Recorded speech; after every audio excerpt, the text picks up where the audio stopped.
Assalamualaikum warahmatullahi wabarakatuh. Selamat pagi dan salam sejahtera bagi kita semua.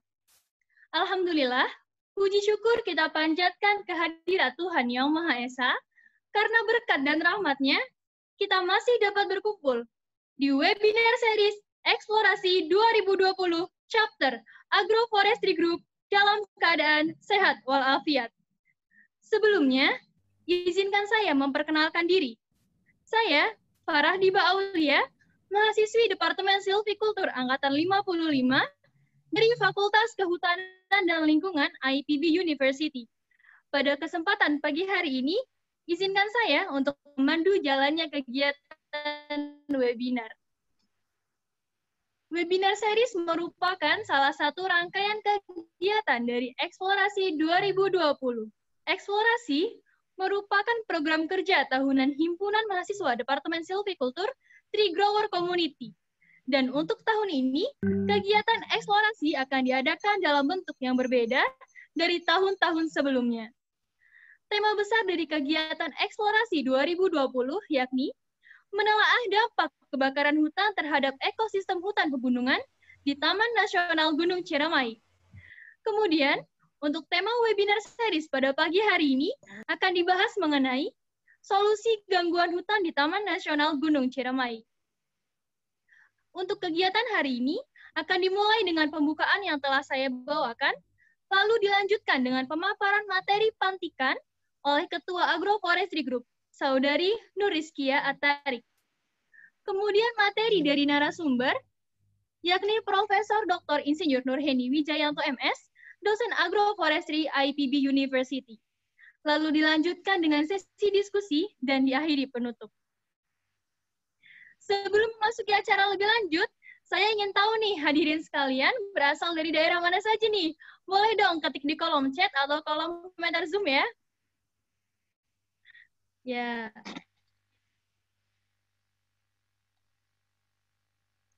Oke, ada yang dari Padang nih teman-teman. Yang lain berasal dari daerah mana aja nih? Oke, ada yang dari Banyuwangi juga. Wah. Sumatera Selatan. Oke, Tegal, siap. Wah, ada nih Jakarta, Bogor. Papua. Oh, ada dari Papua juga. Oke. Nusa Tenggara Barat, Jambi. Sintang. Oke, banyak nih ya, hampir dari seluruh Indonesia hadir dalam rangkaian webinar series pada pagi hari ini. Adapun beberapa peraturan untuk webinar pada pagi hari ini, peserta dapat membacanya di room chat yang tersedia. Nah, hadirin, pada kegiatan ini juga akan ada kuis di akhir acara bagi hadirin sekalian. Adapun untuk link absensi akan disebar di akhir acara. Oleh karena itu, jangan sampai keluar room ini duluan dan tetap stay sampai acara berakhir. Sebelumnya saya ucapkan selamat datang kepada Bapak dan Ibu dosen sekalian, serta kepada narasumber dan moderator kita yang luar biasa. Juga tidak lupa, selamat datang kepada seluruh peserta webinar series Eksplorasi 2020. Selanjutnya, kita akan masuk ke sesi pemaparan materi yang akan dipandu oleh moderator kita, yaitu Kang Muhammad Armaji Arif. Berikut adalah CV dari Kang Armaji.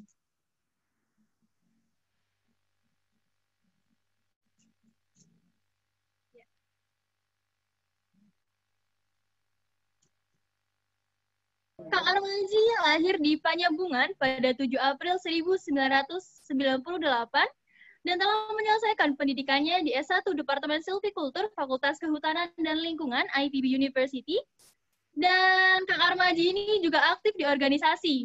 Kang Armaji pernah menjadi tim eksplorasi 2019 di Taman Nasional Berbak Jambi, Ketua Grup Keilmuan Agroforestry TGC IPB, Ketua Umum Islamic Youth Camp, dan Ketua Divisi Program dan Kajian Strategis Organisasi Bimbingan Anak-Anak. Nah, adapun pengalaman lainnya dapat hadirin lihat sekalian di layar hadirin. Baik. Tanpa berlama-lama lagi, sambut Kang M. Armaji Arif. Halo Kang Armaji, selamat datang. Halo. Halo, Kang Armaji apa kabar? Alhamdulillah sehat. Alhamdulillah sehat. Nih Kang Armaji, kesibukannya apa aja nih Kang selama di rumah aja? Alhamdulillah lagi bantu-bantu berkebun sama orang tua. Siap, jadi selama di rumah aja Kang Armaji ini tetap produktif nih ya. Oke, tanpa berlama-lama lagi, langsung saja untuk sesi pemaparan materi saya serahkan kepada Kang Armaji. Kepada Kang Armaji dipersilahkan. Oke, baik. Suara saya kedengaran? Terdengar, Kang. Oke. Assalamualaikum warahmatullahi wabarakatuh. Selamat datang dan selamat pagi pada Bapak dan Ibu dosen. Terima kasih kepada Profesor Dr. Insinyur Nurheni Wijayanto MS selaku narasumber kita. Terima kasih kepada Teh Nuriskia Atarik yang akan menyampaikan materi pemantik. Dan terima kasih kepada seluruh peserta webinar series chapter Agroforestry Group yang telah hadir pada pagi hari ini. Perkenalkan, nama saya Muhammad Armaji Arif sebagai moderator untuk memandu sesi kali ini. Hari ini kita akan mengulas tentang agroforestry sebagai solusi gangguan hutan. Sesi ini akan berlangsung dalam 3 bagian, yakni yang pertama, pemaparan dari Ketua Grup Keilmuan Agroforestry Group, yaitu Teh Nuriskia Atarik. Halo Teh Nuriskia. Assalamualaikum. Halo Kang, Assalamualaikum. Waalaikumsalam. Oke, gimana kabarnya Teh Nuriskia? Alhamdulillah sehat Kang. Alhamdulillah baik. Oke, insya Allah nanti akan memberikan materi ya. Ya. Oke, kemudian ada pemaparan materi dari Profesor Dr. Insinyur Nurheni Wijayanto MS. Halo, Assalamualaikum Pak. Waalaikumsalam warahmatullahi wabarakatuh. Kang Armaji, sehat-sehat ya? Halo Pak, Alhamdulillah sehat Pak. Gimana kabarnya Pak? Alhamdulillah baik-baik nih. Bulan IPB lockdown lagi nih, Pak Rektor sedang kena COVID juga nih. Ya. Iya Pak ya, baru-baru ini ada beritanya Pak. Insya Allah mudah-mudahan cepat sembuh ya Pak ya, Bapak Rektor kita. Baik, diharapkan para peserta seminar selalu kondusif, dan setelah sesi dari pemaparan dari Profesor Dr. Insinyur Nurheni Wijayanto, kita akan masuk ke sesi diskusi. Bagi para peserta yang ingin bertanya dapat bertanya pada kolom chat. Maka dari itu selanjutnya kita akan dengarkan petikan materi tentang isu yang berkembang mengenai tema yang kita angkat. Kepada Saudari Teh Nuriskia Atarik, saya persilahkan. Terima kasih atas waktu dan kesempatannya kepada moderator. Saya, Nuriskia Atarik, insya Allah pada pagi hari ini akan memberikan petikan materi untuk membuka wawasan teman-teman sekalian mengenai topik webinar kita pada pagi hari ini. Karena series webinar kemarin itu telah membahas tentang dampak kebakaran hutan bagi biodiversitas dan lingkungan, insya Allah di akhir series webinar grup keilmuan ini, saya akan mencoba menghadirkan sebuah solusi atas kebakaran hutan dan lahan yang terus-menerus terjadi di Indonesia dengan topik agroforestry sebagai solusi untuk gangguan hutan. Next. Hutan Indonesia itu merupakan pengisi tata ruang terluas negara kita, yaitu hampir sebanyak 70% dari total luas daratan negara Indonesia itu merupakan kawasan hutan. Bukan hanya bagi negara kita, hutan Indonesia juga menjadi perhatian dunia akan identitasnya sebagai paru-paru dunia. Hutan juga sangat penting dalam mengurangi emisi karbon gas rumah kaca penyebab global warming, namun juga sangat rentan keberadaannya akan alih fungsi lahan maupun pengerusakan. Berikut saya mencantumkan sebuah data, yaitu data penutupan hutan aktual pada tahun 1997. Di sini teman-teman sekalian bisa melihat adanya ketimpangan data antara luas tutupan hutan aktual yang terjadi di lapang dengan luasan fungsi hutan yang dialokasikan oleh pemerintah. Tutupan hutan sesungguhnya ternyata hanya 86% dari lahan yang didefinisikan sebagai hutan di Indonesia. Tentu saja, perbedaan ini erat kaitannya dengan kerusakan hutan yang tidak dilaporkan. Next. Maka apa yang disebut dengan hutan? Hutan itu adalah suatu kesatuan ekosistem berupa hamparan lahan yang berisi sumber daya alam hayati dinominasi oleh pepohonan dalam persekutuan alam lingkungannya, di mana yang satu dengan yang lainnya itu tidak dapat dipisahkan. Berikut adalah definisi hutan menurut Undang-Undang Nomor 41 Tahun 1999. Hutan menjadi penting bagi kehidupan manusia, sebab memiliki peran dan fungsi yang sangat krusial dan sangat vital yang hampir tidak mungkin digantikan oleh ekosistem yang lainnya. Next. Contoh sebagian kecil dari fungsi ekosistem hutan itu antara lain, yaitu fungsi hidrologis, di mana hutan memiliki kemampuan untuk menyimpan air dan mencegah erosi, sehingga sangat berguna dalam upaya konservasi tanah dan air. Lalu juga sebagai habitat satwa liar tentu saja. Lanjut.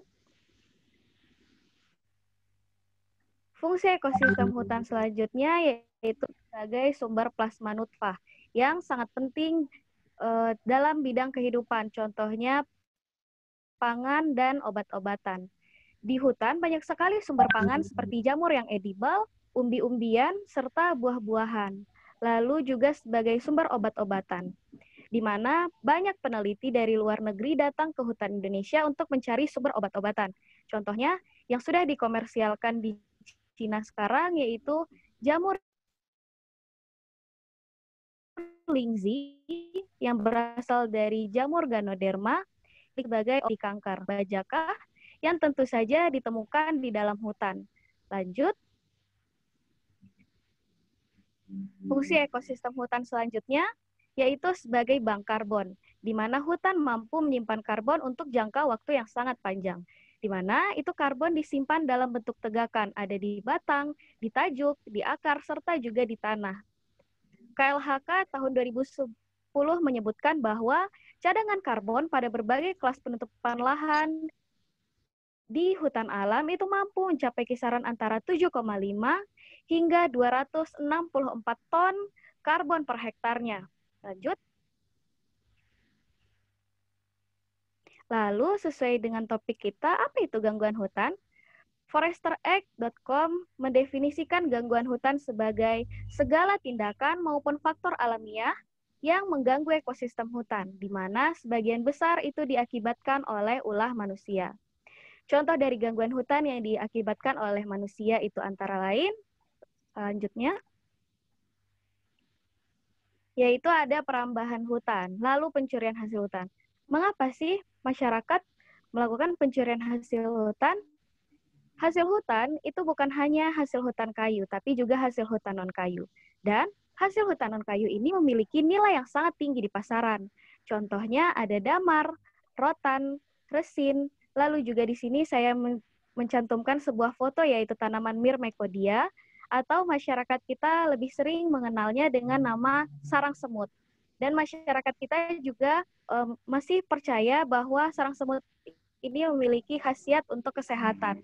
Lalu juga madu hutan yang memang sudah teruji ada khasiatnya untuk kesehatan. Lalu juga illegal logging atau pembalakan liar, agroforestry dan degradasi hutan, alih fungsi lahan. Nah, hutan itu sangat rentan akan alih fungsi lahan. Bisa dialihfungsikan sebagai pemukiman, pertambangan, lahan pertanian, serta pembangunan sarana dan prasarana seperti jalan tol. Lalu kemudian penggembalan ternak secara ilegal, dan tentu saja pembakaran hutan. Selanjutnya, berikut ada data luas kebakaran hutan yang terjadi di Indonesia selama periode 2015 hingga 2020. Di mana teman-teman bisa melihat bahwa selama 6 tahun terakhir, tingkat kebakaran hutan di Indonesia sangat fluktuatif, di mana pada tahun 2015 itu mampu membakar lebih dari 2.500.000 hektar lahan. Kemudian sempat turun pada tahun 2016 hingga tahun 2017, namun naik lagi pada tahun 2018 hingga tahun kemarin itu membakar lebih dari 1.600.000 hektar lahan hutan. Lanjut.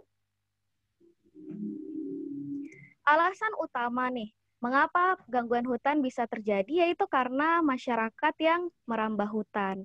Sebenarnya ada banyak tujuan masyarakat merambah hutan, yaitu salah satunya untuk mengambil hasil hutan sebagai mata pencaharian, terkhusus bagi masyarakat yang hidupnya di sekitaran hutan, sehingga mereka menggantungkan sumber penghidupannya di dalam hutan.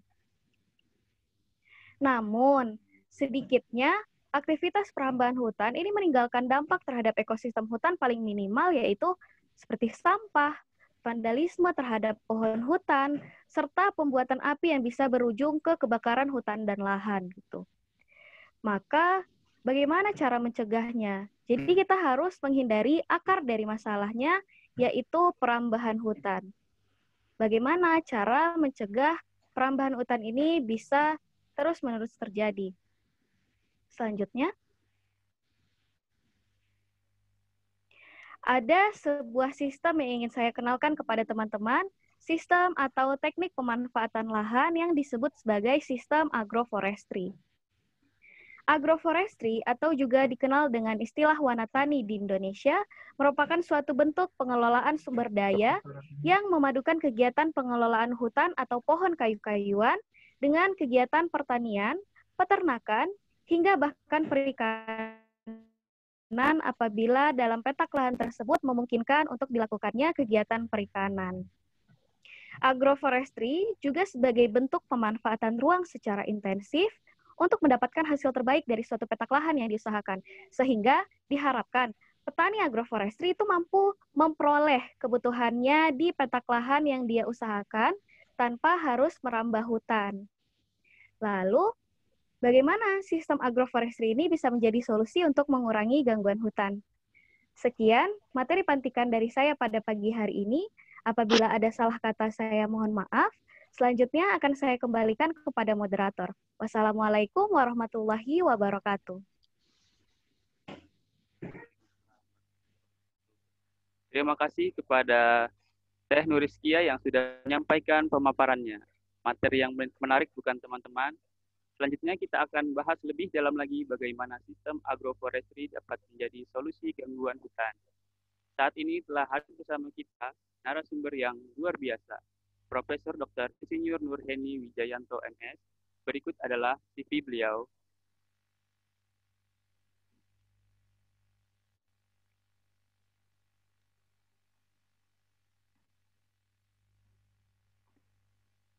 Baik, Profesor Dr. Insinyur Nurheni Wijayanto lahir di Kebumen 24 Oktober 1960. Pendidikan beliau S1, S2, dan S3 di Institut Pertanian Bogor dengan kepakaran ilmu agroforestry. Dengan jabatan organisasi beliau tahun 2012 hingga 2016 sebagai Ketua Departemen Silvikultur Fakultas Kehutanan dan Lingkungan IP 2019 hingga sekarang sebagai anggota tim pakar silin di KLHK, kemudian 2019 hingga sekarang sebagai Ketua MASI Masyarakat Silvikultur Indonesia 2018 hingga sebagai Kepala Divisi Silvikultur Departemen Silvikultur Fakultas Kehutanan dan Lingkungan IPB.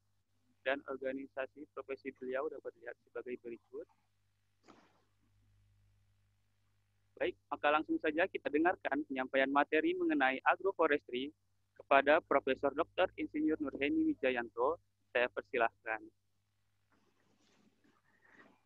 Sudah muncul ya, itunya, PPT-nya? Ya, sudah Pak. Sudah.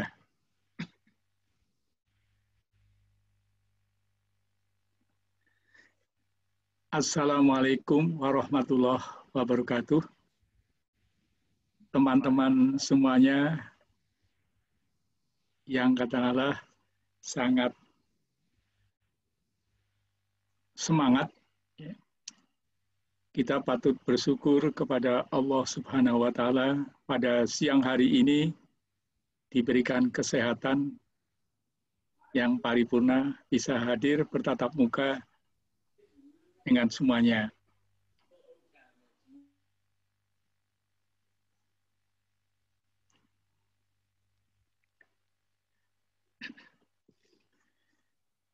Kita doakan kepada saudara-saudara kita yang sedang terkena COVID-19, mudah-mudahan Allah yang Maha Kuasa sembuhkan. Salawat dan salam semoga selalu terlimpah kepada Nabi Muhammad Sallallahu Alaihi Wasallam, kepada keluarga, sahabatnya, dan para pengikutnya yang setia. Terima kasih kami mendapatkan amanah dari TGC untuk mengisi acara eksplorasi ini. Terima kasih kepada semuanya yang sudah hadir, termasuk teman-teman dosen yang telah hadir. Kami mencoba memberikan suatu tema, agroforestry merupakan solusi untuk mengurangi gangguan hutan. Di sini ada pakar gangguan hutan, saya kira Ibu Ati. Saudara bisa katakanlah banyak belajar dari beliau.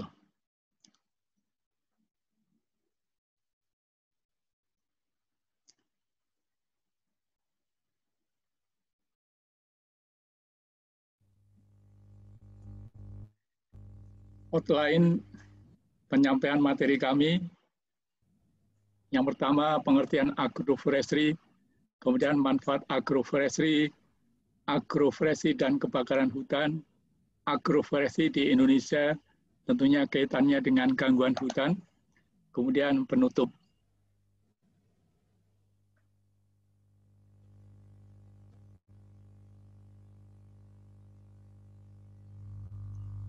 Mohon maaf Pak, Bapak belum on cam Pak. Belum apa? Kamera Bapak belum terlihat Pak. Oh, belum kelihatan. Ini biar nggak kelihatan kalau saya minum. Ya, baik ya. Ini gambaran sederhana dari suatu agroforestry. Ya. Ada strata di atas permukaan tanah, ya. Ada strata di bawah permukaan tanah. Ya, ada efek negatif yang ditimbulkannya dan juga ada efek positif yang diakibatkannya. Ya. Ya, positifnya adanya guguran katakanlah serasa, ya.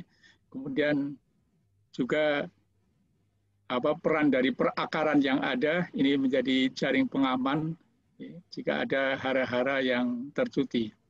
Dan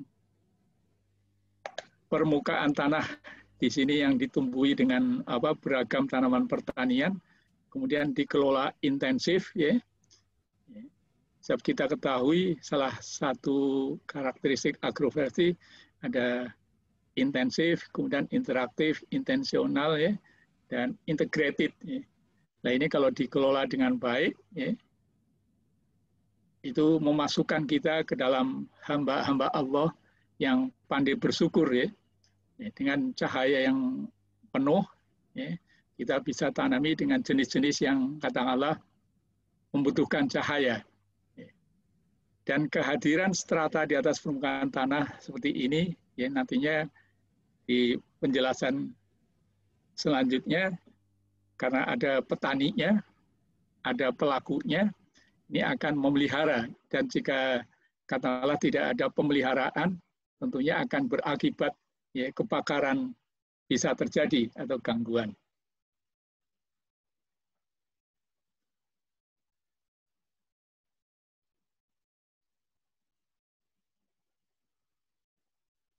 Kemudian pengertian agroforestry. Dari gambaran tadi, ada pengelolaan penggunaan lahan, ya. Kemudian mengoptimalkan berbagai manfaat, ya, baik fisik, biologis, ekologis, ekonomi, dan garing atau sosial. Interaksi biofisik yang terjadi antara pohon dan garing atau ternak. Jadi ada interaksi biofisik antar komponen. Kemudian sengaja dikombinasikan dengan tanaman pertanian dan garing atau ternak. Tadi diungkap, ternak pun bisa memberikan gangguan, tapi ternak yang dikelola dengan baik malah bisa menekan terjadinya gangguan kebakaran. Ini sebagai gambaran penjelas saja. Di atas permukaan tanah ada strata tajuk, ya. Di bawah permukaan tanah juga ada strata tajuk. Dan tidak ada ruang kosong di atas permukaan tanah. Ya. Jadi ruang dikelola ya, secara optimal. Ini gambaran sederhana, ya. Agroforestry katakanlah merupakan gabungan antara kehutanan dan pertanian. Ya. Dan kita di alam sendiri akan mudah menemukan kombinasi ini dibandingkan yang monokultur. Ya.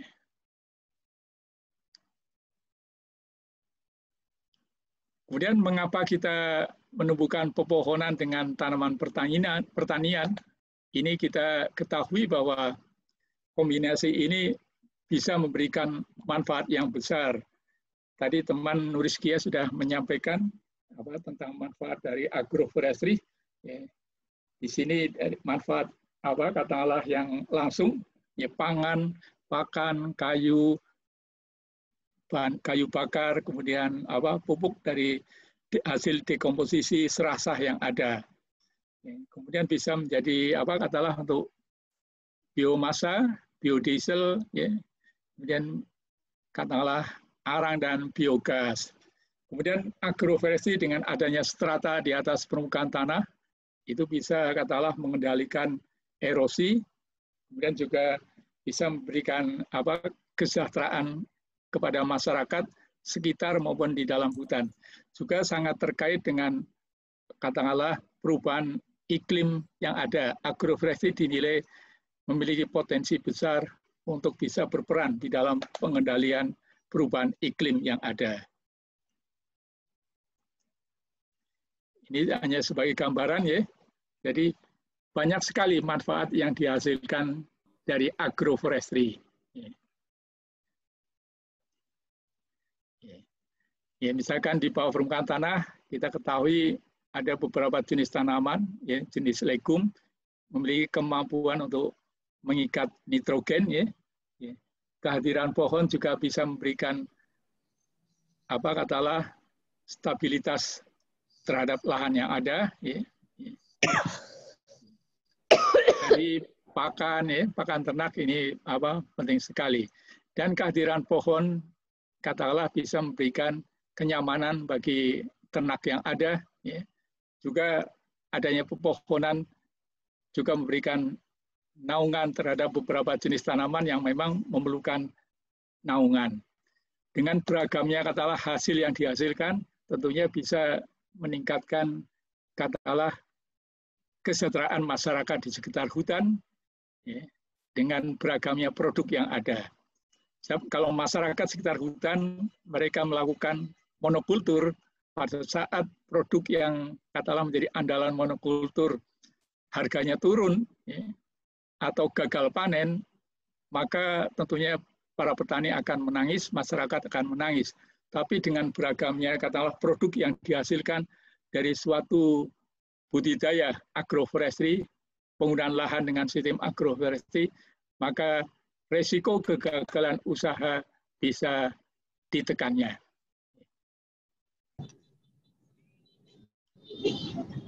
Ya. Ini gambaran yang lain lagi ya, tentang agroforestry ini. Ya. Ya. Jadi demikian banyak katakanlah manfaat baik untuk produksi maupun untuk pelindungan. Ya. Ada katakanlah manfaat tadi, ini belum disebut tadi tentang obat-obatan. Jadi pada saat tanaman sudah, katakanlah tanaman pohon sudah mulai tajuknya menutup, katakanlah tanaman-tanaman atau tumbuhan obat saya kira potensial untuk dikembangkan.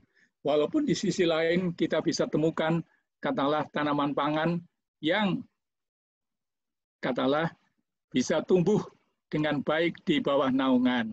Kita kenal banyak umbi-umbian yang saat ini kelihatannya teman-teman semua generasi milenial harus mau memanfaatkan tanaman-tanaman umbi-umbian yang sangat berlimpah di kita. Ya. Mungkin kenal teman-teman ini banyak kenal ya. Kalau di daerah Jawa Tengah, Jawa Timur mungkin sudah kenal ya. Ada katakanlah ada gadung, ada porang, ada katakanlah gadung, porang, kemudian ada suwek, ada iles-iles, ada garut, ada gembili ya. Banyak sekali. Dan kita harus yakini bahwa Allah yang Maha Kuasa menciptakan beragam umbi-umbian itu pasti ada gunanya. Masing-masing memiliki karakteristik gizi yang berbeda-beda. Dan itu harus dimanfaatkan. Jadi jangan sampai yang Allah ciptakan kita tidak manfaatkan dengan baik. Mungkin pernah kami cerita pada saat kuliah, ada mahasiswa dari Afrika yang menyatakan pada umumnya orang Indonesia kurang bersyukur. Ya. Kalau di Afrika jumlah umbi-umbian itu sangat terbatas, ya. Ya. Di Indonesia berlimpah, tetapi katalah seperti Armaji ini pagi mungkin makan bubur ayam, siang makan nasi padang ya, malam makan nasi goreng ya. Jarang mungkin Armaji mencoba katakanlah pagi makan singkong ya dengan rendang, siang mungkin satu sisir pisang ya dengan katakanlah goreng ayam ya, malam mungkin umbi-umbian yang lain ya dengan lauk yang lain. Ini harus kita pacu, dan generasi milenial seperti teman-teman semua harus katakanlah lebih bersyukur dengan limpahan umbi-umbian yang banyak ini. Pada saat Krismon yang lalu, kita ketahui salah satu umbi yang mungkin sudah kenal, arairut atau garut, sebenarnya sudah mulai naik daun untuk mengganti tepung terigu. Tetapi dalam perjalanannya kelihatannya tersendat, tidak jadi itu. Sebab kita ketahui, di kita mafia katakanlah tepung terigu, gandum, ya, itu masih berkeliaran, dan saya mohon nih kepada teman-teman semua, suatu saat teman-teman ada yang di legislatif, ada yang di eksekutif, usahakan bisa katalah membasmi mafia-mafia itu, membasmi mafia jagung, padi, kedelai, ya, mafia gula, mafia daging dan sebagainya. Kita harus bisa swasembada ini, ketahanan pangan. Dan kehadiran katalah beragam tanaman ini, tentunya para pelaku agroforestry tidak akan main-main. Mereka akan memelihara tanaman ini. Jadi ada kebakaran sedikit yang terjadi, mereka akan padamkan. Sebab kalau tidak ada tanaman-tanaman ini yang bernilai ekonomi, katalah mereka biarkan, tentunya kerugian yang diperoleh akan bertambah besar.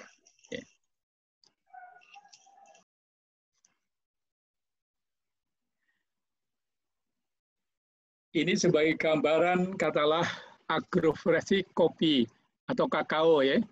Di sini memberikan beragam katalah keuntungan. Ya. Dan kegiatan seperti ini sudah mulai katalah didorong oleh teman-teman NGO dari pemerintah Jerman di Kabupaten Bro dan Kabupaten Kapuas Hulu. Bagaimana meregenerasi ya kebun coklat, ya, kebun kopi dengan katakanlah beragam jenis tanaman yang ada di dalamnya. Dan tidak ada katakanlah pembersihan lahan yang intensif. Jadi pemangkasan, mungkin ada penjarangan, ya. Ini diatur sedemikian rupa agar sesuai dengan kebutuhan hara dari tanaman coklat yang ada. Dan di ladang katakanlah coklat ini pun digembalakan ternak, ya. Dengan kehadiran ternak ini memberikan sumbangsih katakanlah pupuk, ya. Dan kehadiran katakanlah ternak ini suatu saat juga menjadi sumber pendapatan pada saat hari-hari besar keagamaan. Dengan katakanlah suatu ekosistem yang dibangun oleh katakanlah masyarakat seperti ini, mereka akan jaga. Ya.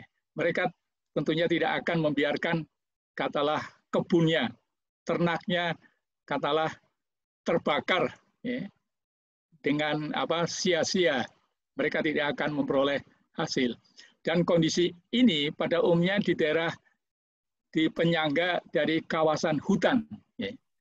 Jadi, dengan keberadaan agroforestry yang berbatasan dengan kawasan hutan, dengan penanaman beragam pohon, ini akan memberikan keuntungan bagi para petani dan juga kawasan hutan yang ada.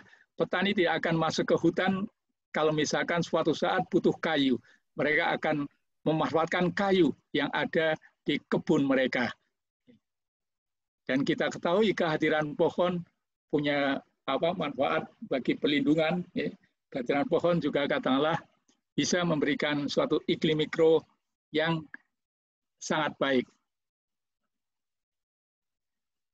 Apalagi saat ini, ya, katakanlah pemanasan global, ya, suatu daerah yang katakanlah beragam pepohonan ditanam, kita rasanya nyaman berada di lokasi itu.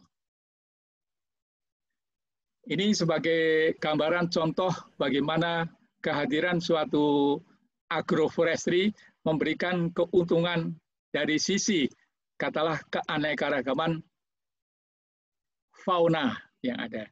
Ya, pada kondisi katakanlah yang masih sangat sederhana di sini, jumlah katakanlah spesies burung rendah sekali. Kemudian dengan beragamnya jenis pohon meningkat. Dan jika katakanlah pepohonannya lebih rapat lagi, jumlah varietas dari burung pun, spesies burung pun akan meningkat. Nah, kehadiran sistem seperti ini tentunya oleh masyarakat, apalagi memberikan sumbangsih terhadap pendapatan ekonomi rumah tangga, maka mereka akan menjaganya dengan baik. Ya. Ya, mereka tidak akan sia-siakan katakanlah kondisi ini, katakanlah terbakar dan sebagainya. Ya.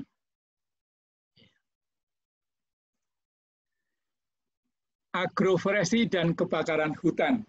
Ya. Kami menemukan suatu paper yang saya kira artikel karya ilmiah yang termasuk sangat baru, ya. Ini diterbitkan di bulan katakanlah bulan Januari, ya. Ya. Ya. Tahun 2020, ya.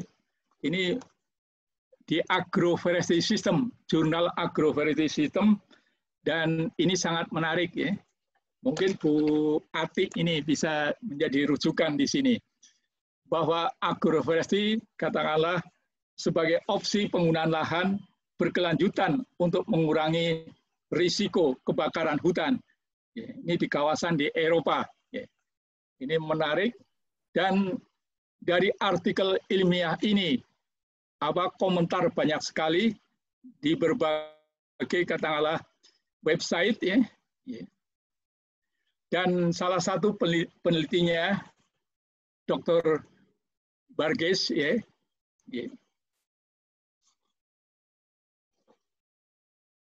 Bentar.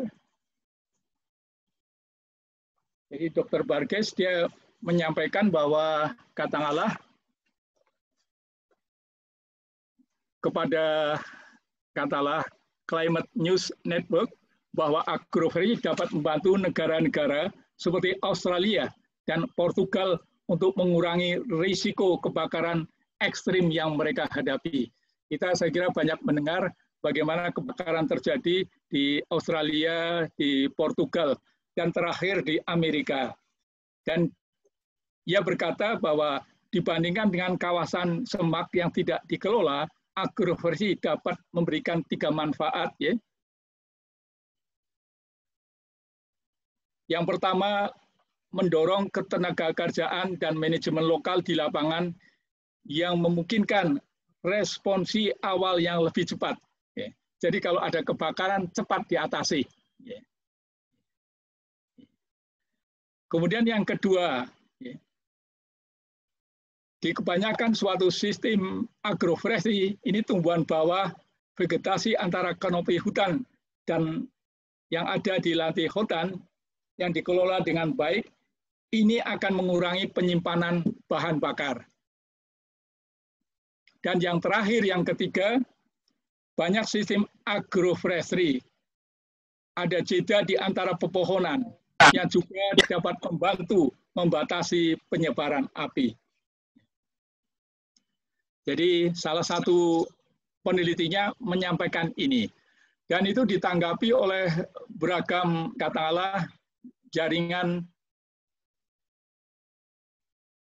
yang ada, seperti di Nature, di Land Use Nature, ya, bahwa katakanlah kebakaran liar ini, ya, katakanlah bisa dikurangi dengan suatu sistem agroforestry. Kemudian dari Basic Organization, ya, juga disampaikan peran agroforestry ini untuk mengurangi resiko terjadinya kebakaran. Jadi banyak sekali katakanlah pernyataan-pernyataan yang disampaikan tentang pentingnya agroforestry untuk mengendalikan atau mengurangi kebakaran, gangguan kebakaran. Ini lagi ya, di agro ini juga disampaikan bahwa agroforestry, ya, katakanlah bisa mengurangi terjadinya kebakaran. Ya. Ternyata pada tahun 2009 juga disampaikan bahwa agroforestry juga dapat mengurangi, katakanlah, terjadinya kebakaran. Ya. Jadi ada beberapa hasil penelitian sebelumnya juga menyampaikan itu. Ini sangat menarik, ya. Dan katakanlah tidak hanya mengurangi kebakaran, seperti halnya dijelaskan di atas, agroforestry juga memberikan beragam produk yang nantinya bisa dinikmati oleh masyarakat sebagai sumber pendapatan.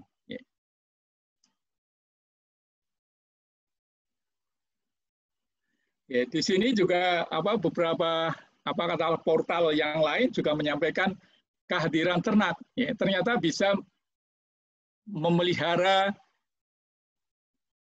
rerumputan yang ada. Ya. Ini tentunya akan bisa mengurangi bahan bakar. Ya. Ya. Dan tentunya bagi petani pemilik ternak, dia tidak ingin kalau ternak itu menjadi korban kebakaran. Mereka akan kendalikan, api masih kecil pun tentunya akan dipadamkan. Ya. Termasuk ternak domba. Di sini juga portal yang lain menyampaikan bahwa agroforestry dapat mengurangi risiko terjadinya kebakaran. Ya memang di beberapa tempat kebakaran penggembalaan kelihatannya dilarang. Memang di Indonesia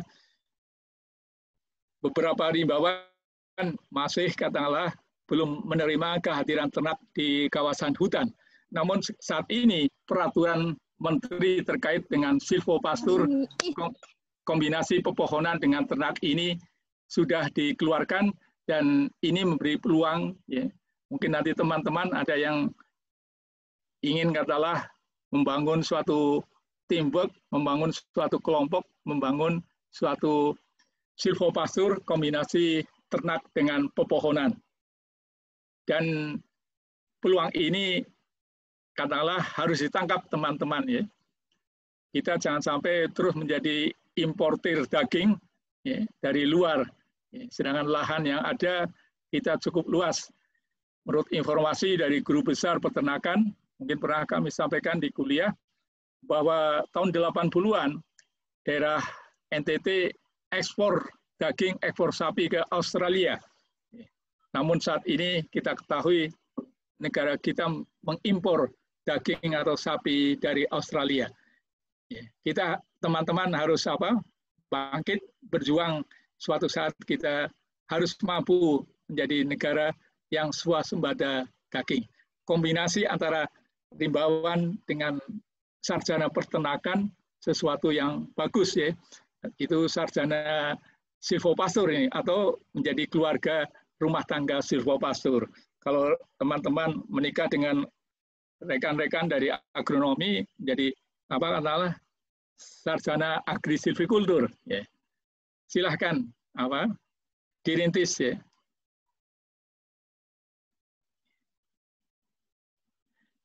Juga di portal lain ini disampaikan juga, ya. Jadi hasil penelitian itu mendapat tanggapan yang sangat beragam, ya.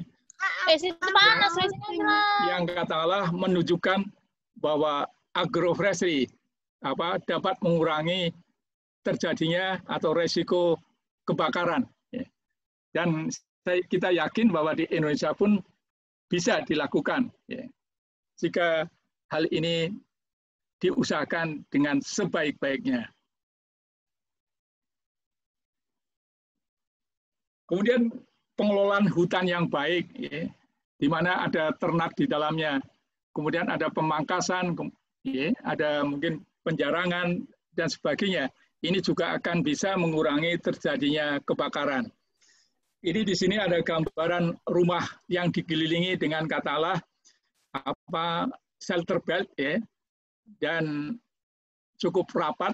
Ternyata rumah itu aman dari terjadinya kebakaran. Jadi katalah sabuk pengaman pepohonan ini katalah bisa melindungi terjadinya hempasan angin yang cukup kuat yang misalkan terjadi kebakaran. Rumah itu tetap selamat, ya. Dan ini bagian dari agroforestry. Sekitar rumah, ya, kita ketahui sekitar rumah merupakan home garden atau pekarangan, ya. Kemudian bagaimana katalah agroforestry di Indonesia terkait dengan katalah terjadinya kebakaran. Jadi agroforestry yang baik, yang dikelola dengan baik, tentunya petani tidak ingin terjadi musibah di lahannya. Mereka akan kelola dengan intensif, dengan pemeliharaan, dengan pengawasan, dan jika ada tanaman pertanian, apalagi ada hasil yang bersifat harian, mingguan, bulanan, ya, mungkin musiman, atau tahunan, mereka akan menjadi sering mengunjungi lahan agroforestry-nya. Dan ini merupakan cara memantau, misalkan terjadi kebakaran. Ya. Ini sebagai contoh, ya, mungkin teman-teman sudah banyak yang mengenalnya, Repong damar. Ya. Damar di sini bukan damar Agathis damara seperti di Gunung Walat. Ini Sorea javanica yang menghasilkan getah damar mata kucing. Itu dikembangkan di Kabupaten Pesisir Barat, yaitu di Krui, di Lampung. Ini menjadi penyangga Taman Nasional Bukit Barisan bagian selatan. Teman-teman kita dari manajemen hutan, dari FMSC pernah melakukan katalah mirip eksplorasi, ya, kalau dari Menehe, ya, dari MNH FMSC, itu pernah melakukan kegiatan di sekitar sini, dan kami pernah memperoleh katalah kepercayaan untuk menyampaikan hasil hutan bukan kayu, ya, di dalam seminar itu di Andi Hakim Nasution, ya. Ini merupakan katalah agroforestry kompleks, ya. Dengan kehadiran seperti ini, Repong damar, ya, gangguan terhadap Taman Nasional, ya, Bukit Barisan bagian selatan, ini menjadi kecil. Masyarakat butuh kayu, ini mengambil dari kebun agroforestry. Ya. Ya. Mereka mencari getah damar mata kucing, mengambil dari Repong damar. Sebelumnya mereka melakukan ke dalam ke Taman Nasional, tapi dengan kehadiran ini, ya, Teropong Damar yang dibangun oleh saudara-saudara kita yang SD pun sebagian tidak tamat ya, tapi mereka mampu membangun seperti kondisi ini. Ya kalau hijau seperti ini, tentunya kawasan hutan pun kawasan konservasi terlindungi dari gangguan ya, termasuk kebakaran ya. Sebab air ada sepanjang musim, sehingga sistem ini agroforestry kompleks terintegrasi dengan sistem persawahan yang ada di bawahnya. Kondisi selalu hijau ya, evergreen ini tentunya bisa menekan terjadinya kebakaran. Ya. Kita ketahui getah damar mirip dengan getah kopal ya. Itu mudah kalau kena api terbakar, tapi kami belum pernah dengar di lokasi ini terbakar. Mungkin ada di lokasi lain yang sudah dikonversi menjadi kebun kelapa sawit. Ya. Dan dari sini menghasilkan beragam produk ya. Di sini beragam hasil hutan ya, bukan kayu. Ini dihasilkan. Ya. Sebenarnya ada hasil duku, kemudian cempedak, ya, dan buah-buahan yang lain. Ya, di sini hanya kami sajikan hanya durian, ada pete, ya. Kata teman-teman, ada teman yang cerita pete, jengkol, walaupun tidak langsung meningkatkan imunitas, bisa katanya mengatur physical distancing, menjaga jarak. Ya. Jadi kalau armaji makan pete, ya, mungkin temannya akan menjauh. Jadi virus COVID-19 bisa terhindari. Ya, ya. Ya guyon aja ya. Ya.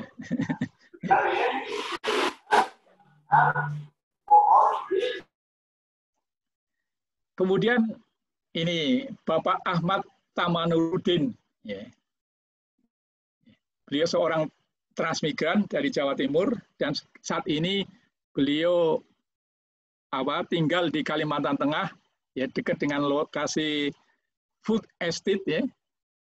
Bagaimana beliau membangun katalah hutan mangrove ini ya. Maaf, hutan gambut ya. Hutan gambut di Kalimantan Tengah ya. Tanpa bakar. Dan beliau saat ini menjadi narasumber katalah berbagai pihak yang ingin memperoleh ilmunya bagaimana membangun hutan gambut dengan katalah jenis jelutung ya. Ini getah jelutung ya. Ya. Dengan kondisi seperti ini pada saat terjadinya kebakaran di Kalimantan Tengah ya, beliau sering di Facebook, Bapak Ibu saya sedang menunggu lahan kami agar tidak terjadi kebakaran di lahan gambut kami ya. Ini suatu sistem agroforestry, kombinasi katakanlah hutung dengan tanaman pertanian. Kemudian ada juga yang dengan padi, ya. Kemudian ada juga dengan ikan. Ya. Jadi beliau termasuk transmigran saat ini yang berhasil. Beliau pernah katakanlah hampir putus asa, ya. Tapi beliau mencoba, ya sempat bekerja menjadi katakanlah tukang serabutan, kemudian punya uang, bisa untuk investasi di lahan gambut ini. Dan saat ini beliau sangat menikmati hasil yang diperoleh dari hutan gambut yang katakanlah membangunnya tanpa bakar. Beliau selalu menjaga ini. Kadang-kadang ada lahan di sebelahnya mungkin kebakaran, tapi alhamdulillah ya dengan penjagaan yang ketat dari kelompok taninya, kebakaran tidak katakanlah menjalar ke wilayah yang ada agroforestry-nya. Kemudian agroforestry kopi dan cendana. Ini di daerah NTT. Kita ketahui daerah NTT kering. Jadi kalau saudara suatu saat berkesempatan ke NTT, terbang pada saat mungkin bulan-bulan sekarang ini, itu lapangan terbang rumputnya itu warnanya coklat. Ya.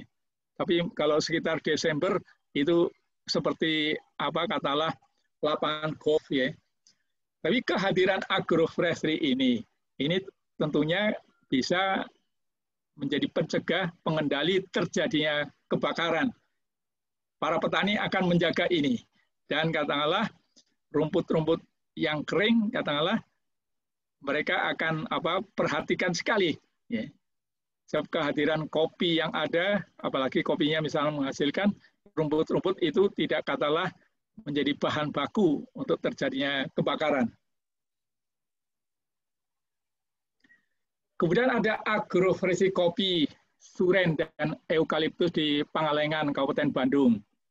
Ya, kehadiran agroforestry kopi Arabica varietas Sigararutang ini juga akan katakanlah mengendalikan, menghalangi para petani sekitar hutan untuk merambah hutan yang ada di sekitarnya untuk tanaman hortikultur. Kehadiran pohon-pohon suren seperti ini, eukaliptus, tentunya bisa meningkatkan fungsi ekosistem dari hutan lindung yang ada. Dari hutan lindung kan kita tidak boleh tebang, tetapi menghasilkan hasil hutan bukan kayu yang dimanfaatkan. Kemudian beliau Pak Supriyatna Dinuri sebagai Ketua Kelompok Tani, Ketua LMDH, juga Ketua Koperasi, juga Direktur dari katakanlah Grand Kopi Malabar ini bisa menjadi contoh teman-teman bagaimana perjuangannya sehingga katakanlah beliau saat ini sering menjadi narasumber dan sudah memperoleh penghargaan dari RI1 tentang ketahanan pangan.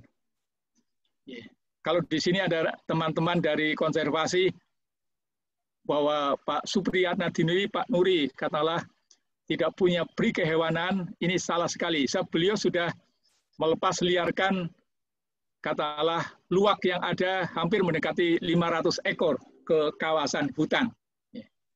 Jadi kehadiran agroforestry bisa menghalangi terjadinya gangguan hutan. Ekosistemnya bisa katakanlah pulih kembali.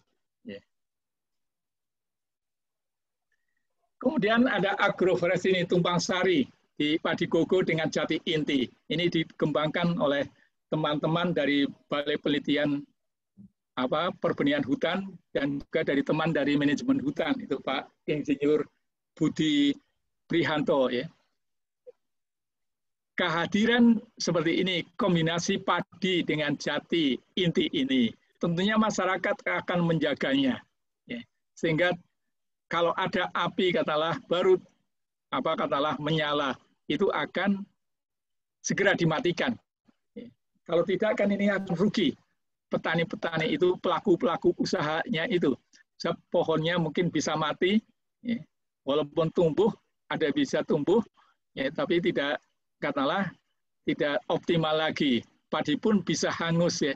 Tapi dengan kehadiran agroforestry seperti ini, mereka akan jaga. Ya. Di sini terlihat para petani dan juga para investor itu kelihatan riak sekali. Ya. Harapannya ke depan tentunya hutan lestari, masyarakat berseri. Ya. Kemudian tumpang sari di perumpur hutani di Pulau Jawa, ya, ini juga secara langsung ya, akan melindungi hutan ya, dari terjadinya kebakaran. Masyarakat biasanya secara rutin berkelompok akan mengadakan patroli ke dalam kawasan hutan. Ya. Jadi termasuk mungkin membuat ilaran dan sebagainya, ya, ilaran api sehingga tidak terjadi nanti misalnya kebakaran semakin melebar. Di sini kombinasi dengan katalah mahoni dengan jagung, di sini ada katalah kayu putih dengan sorghum, ini katalah nenas dengan jati, ini nenas dengan pinus ya. Jadi mereka jaga. Ini nenas dengan pinus ada di daerah Lembang ya. Jadi dengan kehadiran katalah nenas ini, katalah petani menjadi sering datang ke lahannya dan akan menjaga jika terjadi kebakaran hutan.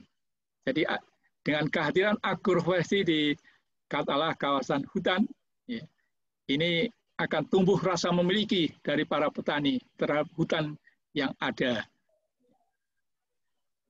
Ini gambaran lain tentang beragam produk dari kegiatan tumpang sari. Ya. Ada vanili, ya, ada nenas, ya, ada lidah buaya, dan ada porang. Nah, ini yang kegiatan porang ini, mereka selalu rutin keliling, ya, keliling patroli. Jangan sampai terjadi pencurian, ya, karena kalau ada pencurian kayu, menjadikan kelompok tani bagi hasil dari perhutani dari kayu ini akan menurun. Dan kalau ada yang menebang pohon, katakanlah menjadikan tanaman porangnya juga hancur. Sehingga petani secara berkelompok rutin, mereka akan patroli masuk ke dalam kawasan hutan. Kemudian di hutan rakyat, pada umumnya hutan rakyat katakanlah bersentuhan, ya berdampingan dengan katakanlah kawasan hutan produksi. Ya, seperti ini di Desa Selaawi, Kabupaten Garut. Ya. Jadi lewat dari Pangalengan terus saja cukup jauh, ya, mengelilingi situ Cilenca. Ya. Kami berkesempatan ke sana dan ini ada tokoh yang dikenal dengan Pak Surahman. Ya, rambutnya sampai panjang sekali sampai sepinggang, ya, tapi beliau katalah ramah sekali. Beliau mengembangkan kayu mindi buah besar. Kemudian di bawahnya ini ada tanaman empon-empon. Mereka tentunya akan jaga. Mereka kalau mengambil kayu tidak ke kawasan hutan, ya, tetapi memakan kayu mindi yang ada di lahan-lahan miliknya. Dan yang menarik 70% pohon yang tumbuh di desa ini adalah pohon mindi buah besar. Ya, mungkin teman-teman ada yang sudah berkunjung ke Cikabayan, itu ada pohon mindi di situ. Kemudian kami menanam, waktu itu ada penelitian didanai dari Ristek Diti. Kemudian di hutan mangrove, ya. Hutan mangrove dengan kehadiran agroforestry juga katakanlah bisa mengendalikan terjadinya gangguan hutan, ya. Perambahan, penebangan kayu bako untuk arang dan sebagainya. Ya, dengan pembinaan yang baik, kelompok tani yang ada ini bisa menjadikan masyarakat berseri karena beragamnya produk yang dihasilkan. Kemudian sebagai penutup,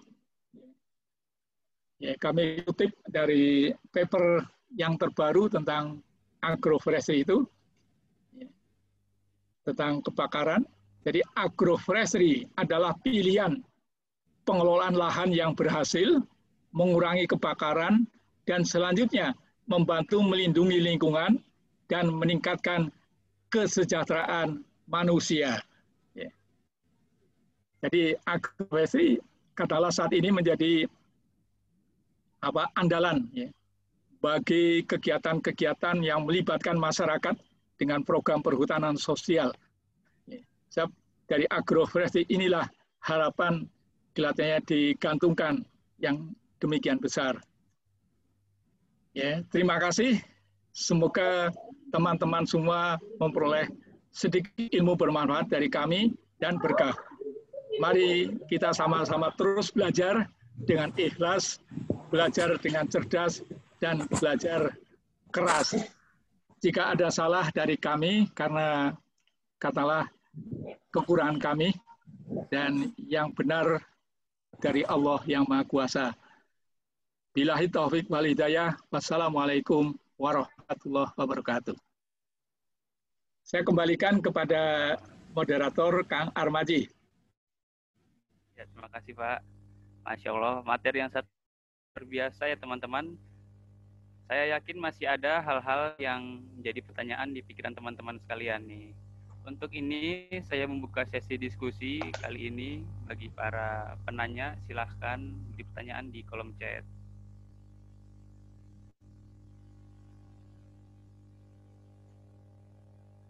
Baik Pak, sudah ada yang bertanya ini Pak.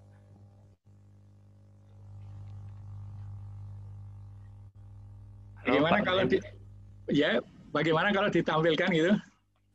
Atau di chat ya? Saya harus buka dulu. Oh iya yang Pak, mana? ini kan saya bacakan Pak. Ya, bisa dibacakan sebanyak ini mungkin ya. Yang mana?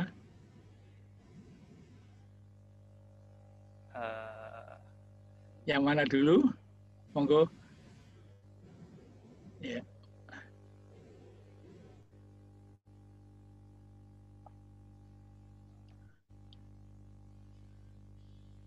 Oh, ini Pak. Ya, yang mana? Silakan pilihkan aja. Ya, terpendam. Ini ada dari Saudara Yusuf, Pak. Seberapa besar pengaruh agroforestry terhadap solusi gangguan hutan, terutama kebakaran hutan, dan bagaimana prosesnya, Pak, apabila terjadi kebakaran hutan? Langsung dijawab? Iya, Pak. Baik, ya. Sebenarnya pertanyaan jawabannya itu mungkin dari penjelasan tadi, ya. Mudah-mudahan sudah lengkap sebenarnya, ya. Jadi dengan kehadiran agroforestry, ini para pelaku petani ini akan tumbuh di dalam hati-hati mereka ikut rasa memiliki terhadap kawasan hutan itu. Ya. Kita ketahui saat ini tidak sedikit katakanlah petani di sekitar hutan itu menjadi katakanlah penonton terhadap proses pengolahan hutan yang ada. Ya. Tapi dengan melibatkan mereka ya, di dalam suatu sistem agroforestry, misalkan di kawasan hutan, ini mereka pun akan tumbuh rasa memiliki terhadap hutan yang ada. Ya. Mereka katakanlah tidak ingin suatu saat katakanlah keluarganya mengeluarkan air mata. Ya. Tentunya mereka ingin suatu saat mereka bisa mewariskan mata air itu ya. Setiap lingkungan yang dekat dengan rumahnya tentunya mereka ingin jaga. Dan sering kami sampaikan di dalam acara-acara resmi baik di Kementerian Kehutanan maupun di acara-acara seminar, bagaimana jika nanti teman-teman tentunya menjadi eksekutif atau legislatif, bagaimana pelaku-pelaku agroforestry di daerah hulu-hulu itu diberikan insentif. Insentif bisa insentif pendidikan, bisa insentif kesehatan, bisa insentif pajak, bisa insentif energi misalkan ya. Karena mereka telah menjaga lingkungannya di atas itu ya. Dan bagi yang katakanlah tidak mau menjaganya, mereka dikasih disinsentif. Ya. Misalkan pajak PBJB-nya ditinggikan, ya. Listriknya energi ditinggikan, ya. Karena tidak mau menjaga bagian hulu itu. Tidak ada katakanlah fasilitas putra-putrinya untuk masuk perguruan tinggi dengan katakanlah tiket emas gitu ya. Tetapi bagi putra-putri para pelaku agroforestry yang menjaga dengan baik daerah hulu, ya, itu katakanlah diberi kesempatan putra-putrinya ya, untuk masuk perguruan tinggi, misalkan IPB, ya, sehingga nanti bisa meningkatkan status sosial mereka. Dan pendidikan ini salah satu cara untuk meningkatkan status sosial dari petani-petani kecil itu. Dan mereka akan bangga bahwa orang tuanya adalah pelestari lingkungan ya dengan sistem agroforestry yang ada di sekitar hutan atau katakanlah di kawasan hutan. Gitu. Jadi dengan cara seperti itu ya, maka gangguan-gangguan yang ada kalau masyarakatnya petaninya sejahtera, mereka tidak akan ganggu ya, hutan-hutan yang ada. Ya, mereka saudara-saudara kita juga. Ya. Kalau katakanlah perutnya sudah kenyang, ya, harapannya mereka tidak akan katakanlah merusak hutan, membakar hutan, merambah hutan dan sebagainya. Jadi tumbuhkan di dalam hati mereka rasa memiliki dari hutan yang ada. Teman-teman saya yakin bisa menjadi contoh. Ya, banyak mungkin di sekitar lahan-lahan di sekitar hutan yang katakanlah menjadi lahan tidur. Ya, teman-teman pada saat seperti saat ini pandemi, cobalah berkelompok membangun tanah-tanah yang tidur itu, tanah-tanah yang tidur.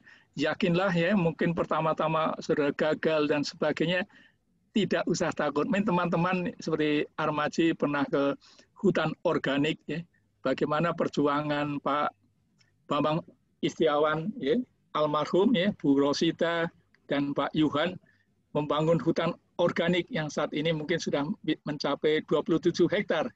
Lahannya kritis, air pun tidak ada karena memang tidak ada urat air. Tapi saat ini katalah menjadi hutan katalah organik yang sangat dibanggakan, menjadi tempat katalah pendidikan katalah tentang hutan bagi siswa-siswa baik yang PAUD, yang TK, SD, SMP sampai perguruan tinggi, malah sampai S3 juga belajar pengalaman dari Pak Bambang Istiawan. Insya Allah teman-teman bisa. Ya. Beli lahan yang katakanlah lahan-lahan tidur yang marginal, mungkin orang takut di situ karena mungkin banyak yang mengganggu. Saudara tidak usah takut. Ya. Teman-teman silvikulturis harus bisa hidupkan lahan-lahan yang mati ini. Ya, dengan katakanlah agroforestry seperti hutan organik dikombinasikan dengan teman-teman mengelola ternak, ya dengan katakanlah tanah-tanah yang kurus, dengan katakanlah pupuk kandang, pupuk kompos, insya Allah secara bertahap akan menjadi subur kembali. Itu mungkin yang bisa kami sampaikan, saudara moderator. Ya, baik, terima kasih Pak.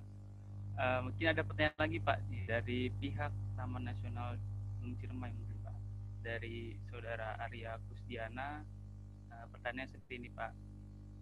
Menarik bagi saya bahwa agroforestry sebagai solusi pengelolaan yang berkelanjutan. Terkait tema webinar ini, menurut Profesor, untuk Taman Nasional Ciremai, apa model agroforestry yang terbaik dimungkinkan dilakukan untuk masyarakat lokal dan bagaimana mampu menerapkan konsep tersebut kepada masyarakat, Pak? Baik, kami sempat berkunjung ke Ciremai mungkin tahun 90-an ya, ke Ciremai sana. Memang di situ masih kawasan hutan perhutani. Dan memang ada mungkin sebagian masyarakat yang berhimpun dalam kelompok atau LMDH, Lembaga Masyarakat Desa Hutan, yang mengkombinasikan agroforestry, kopi, ya, dengan ada pepohonan yang ada. Ya. Kemudian kami mendapatkan informasi juga, saat ini juga ada katalah kafe kopi yang mencoba mendayagunakan kopi-kopi yang berasal dari katalah kawasan di Ciremai, ada pohon kopi besar katanya, dan benih-benihnya yang berjatuhan dan sebagainya dikembangkan oleh masyarakat ini. Kalau tidak keliru malah yang motornya teman kita dari Tapanuli kalau tidak keliru. Ini memang karena sudah menjadi taman nasional ya, saya belum tahu pembagian zonasinya ya. Sebenarnya kalau dilihat dari posisi Taman Nasional Gunung Ciremai dan masyarakat sebenarnya juga katakanlah sudah familiar dengan budidaya kopi, kalau itu memang ada daerah penyangga atau di zonasi pemanfaatan ya, masyarakat mengembangkan agroforestry kopi ya. Dan apalagi kopi yang ada merupakan kopi yang katakanlah asli dari kawasan hutan itu, mungkin akan sangat baik. Ya. Namun demikian ada baiknya ya, untuk melangkah ke depan. Ya. Kalau dari sisi katakanlah lahannya itu sudah clean and clear, bisa dilakukan ya. Jadi bukan di kawasan yang inti, zonasi inti dan sebagainya ya. Itu zonasi pemanfaatan. Ada baiknya mengajak katakanlah kelompok tani, tentunya orang-orang tertentu diajak untuk belajar studi banding ke tempat lain yang berhasil. Dan Pak Nuri, Supriyatna Dinuri di Kopi Grand Malabar di Pengalengan, beliau sangat terbuka untuk katakanlah kelompok tani belajar. Beliau kalau tidak keliru Ketua Asosiasi Kopi Luwak Indonesia. Tempatnya luas dan bisa menginap juga di lokasinya, belajar bagaimana budidaya kopi yang baik, yang benar. Lokasi di Gunung Cermai juga cukup tinggi rasanya, dan mungkin hampir sama dengan lokasi di Pangalengan ya. Di Pangalengan ya kurang lebih 1.200 meter di atas permukaan laut. Dan Pangalengan kebun kopinya adalah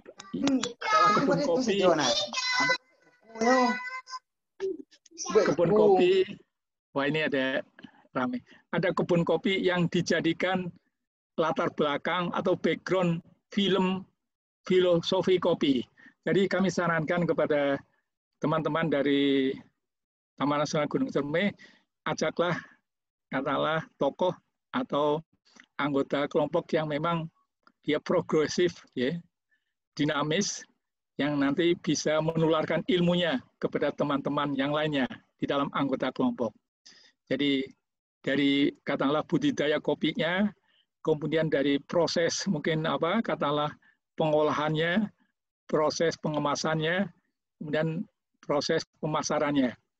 Dan mungkin dorong kelompok tani hutan itu, lembaga masyarakat desa hutan, tidak hanya sebagai lembaga masyarakat desa hutan, tapi ditingkatkan menjadi koperasi dan ditingkatkan lagi menjadi PT, ya, perseroan terbatas. Mengapa itu dilakukan?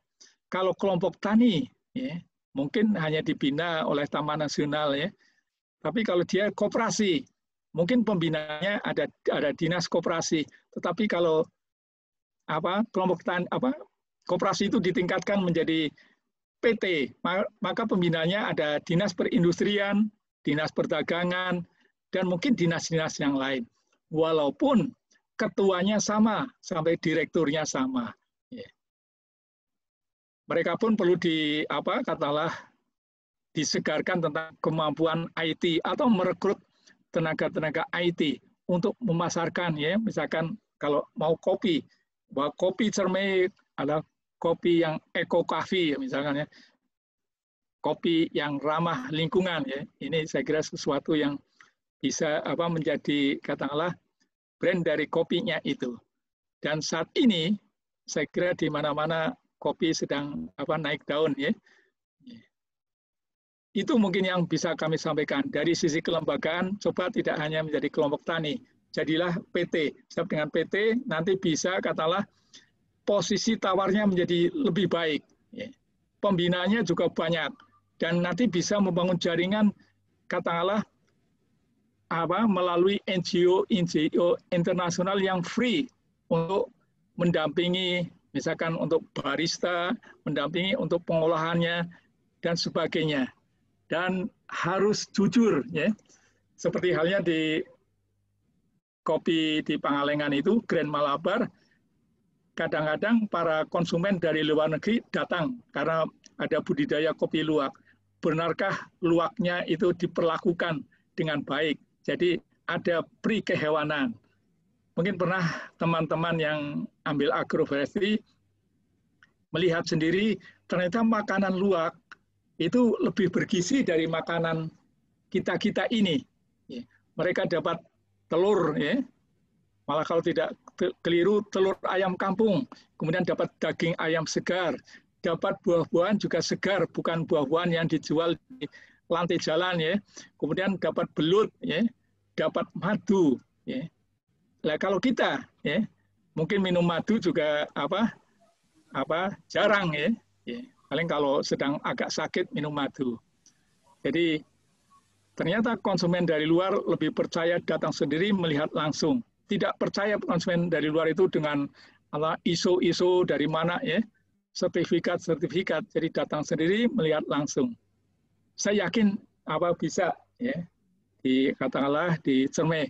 Dan ini untuk Cermai bisa katakanlah nantinya bisa menurunkan gangguan hutan, ya, terutama kebakaran itu, ya. Masyarakat akan jaga itu, ya, akan jaga lingkungannya.